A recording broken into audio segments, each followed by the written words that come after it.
Welcome, class, to week 2. um, so I just want to point out a few things. First of all, majority of what's happening is positive. The first week or two is always very stressful for a lot of my students because if they have not had an online class before and they have not, you know, had not had a class with me, then they don't know what they're really expected to do, and that's just stressful.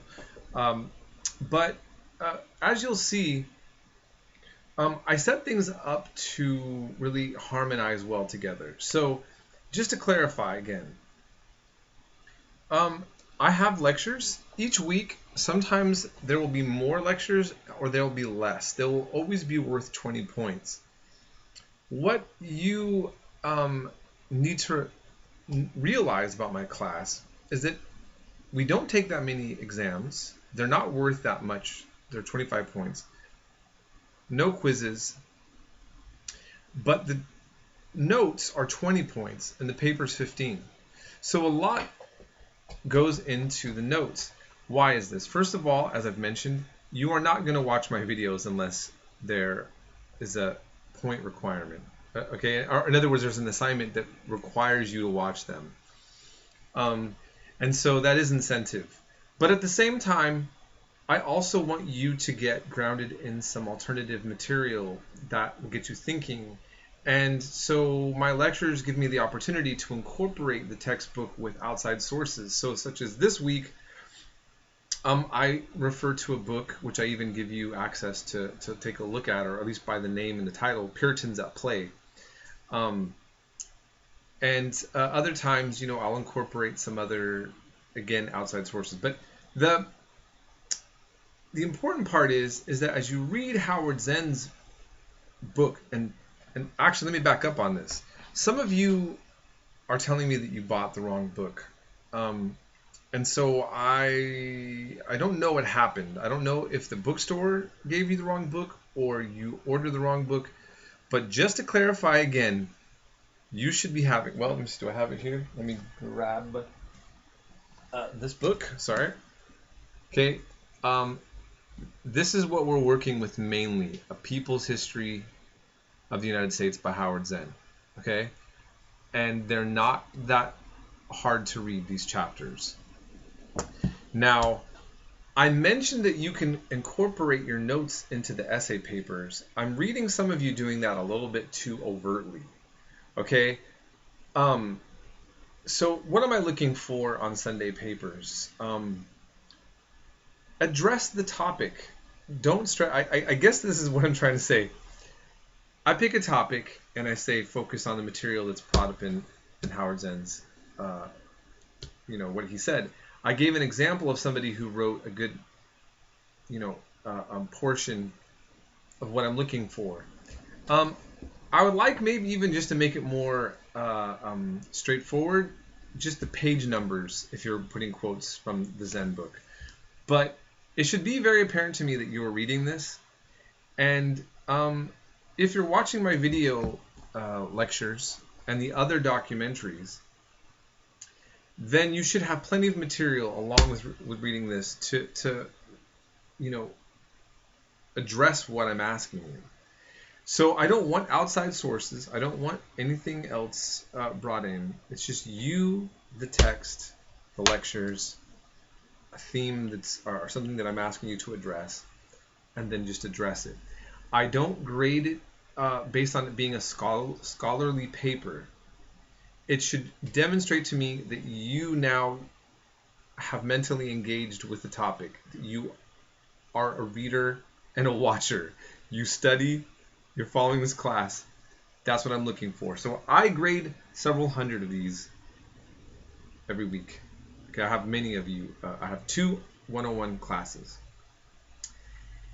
I don't leave a lot of commentary, but I am paying attention. I am looking at your work. If you have questions, you want more feedback, I can do that for you. But when it comes to the notes in the papers, I'm basically looking to see, does this student look like they're actually being engaged in this class? Are they watching the lectures? Are they reading the text? Do they have an opinion now that's educated, at least enough on the topic? Okay. it's very straightforward. And so all of this can come together, the Sunday paper and the notes with really good discussions if you are simply just watching the videos and reading the texts. That's what's required of you. And that's what you need to do to succeed in my class. You can be a good test taker. It doesn't matter. In my class, there's no multiple choice. I'm not doing that. And your exams, you can give A's in your exams. You don't do my work, you're not going to get A in my class. You can fail my exams. If you're doing your work, you will succeed in my class. Maybe even with an A. So this is the week routine. This is what's so crucial that I set up in my class. And I promise you, you're going to start feeling like you're in the middle of like a Breaking Bad episode or something, where you start getting engaged with the narrative, and you're going to start seeing the drama unfold of how this country came into being. And you're going to see so many of our modern political conflicts, no matter what side you're on, are coming really directly, they have a lineage back to these times. We are a young country, and we were created through violence. Most countries were in some ways, but we're different. I just took a trip to Canada. They didn't have a 4th of July. They didn't violently attack the British or have those kind of issues. This is where many of the loyalists went. They still have the Queen on their money, but it felt pretty free. And so I was like, wow, this is strange. But they still have reservations. They also took land, white European settlers. Canada and the United States have a lot in common and a lot that's different. But I was really thinking, the Second Amendment issue, the idea of our obsession with guns, there's something very unique to us here that we don't see the same over there. There was no Civil War up north. Okay, there was no fight over slavery. Slavery just was ended through legislation. And you didn't have brother killing brother like we had here. So, it's interesting. And I only bring this up, and I'll bring it up a little bit off and on, is that now that I've been going to Canada a few times, I'm trying to go every summer now, it just gives me a different perspective in looking at our country. I love this country. I'm excited to teach about it. But it's interesting to me that our number one trading partner and the very nation that stayed with the empire, which is still, right above us, is completely not on our minds. I was in Washington, and nobody's talking about Canada, thinking about it, right on the border almost.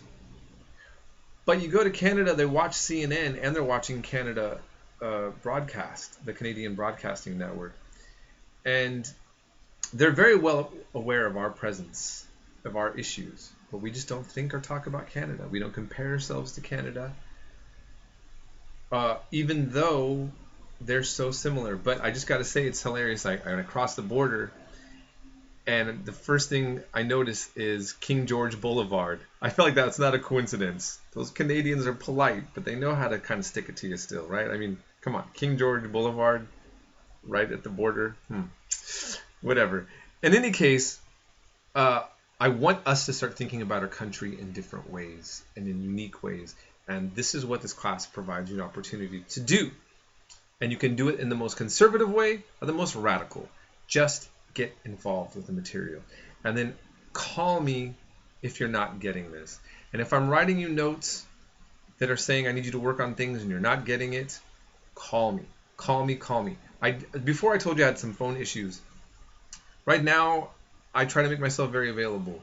One of the things I also mentioned, last thing, I discovered with Canvas what I like is that if you write to me, it goes directly to me, the message, and it tells me what class you're in. Well, I have 2 US 101s, and I have a 106. I get confused on any other server, but the Canvas, this is something about it I really like. And I'm not bogged down with all these other junk mail. So I can get to you much quicker and easier. And Canvas lets me know if I haven't looked at all my messages. So it makes it harder for you to get skipped. Okay? So I hope you have a good Labor Day weekend. And I hope that these announcements are helpful for you and not too redundant. I can be wordy. People point that out, as my daughter and many ex-girlfriends and ex-wives one ex-wife. No, look, right. So I'll stop, and have a great rest of your week. We'll be in touch as needed. Okay. All right.